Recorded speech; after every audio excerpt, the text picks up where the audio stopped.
पंथ झालेत, 12 पंथ झालेले आहेत.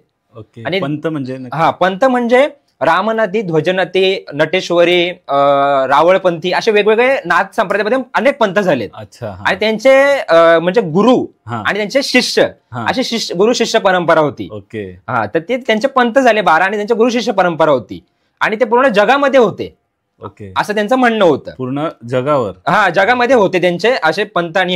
आणि हे कलियुगापासून नाही तर हे सतयुगापासून चालत आलेले असं त्यांचं म्हणणं आहे. बापरे, सतयुगापासून. आपण हे असं म्हणजे नवनाथांचं आपण आता कलियुगामध्ये चालू झालं असं बोलत होतो. तर त्यांच्या म्हणण्यानुसार हे सतयुगापासून चालत आलेलं आहे. अच्छा. आणि त्यांच्यामध्ये जालंधरनाथांचं नाव येतं. ओके. म्हणजे त्यांच्यामध्ये अशी कहाणी सांगितली जाते महाराष्ट्राबाहेर की भगवान शंकरापासून, आदिनाथांपासून याची सुरुवात झाली.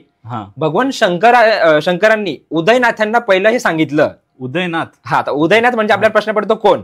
तर मला माझ्या वाचण्यात असं आलं की उदयनाथ म्हणजे देवी पार्वतींना सर्वात आधी सांगितलं आणि त्यांना उदयनाथ बोललं.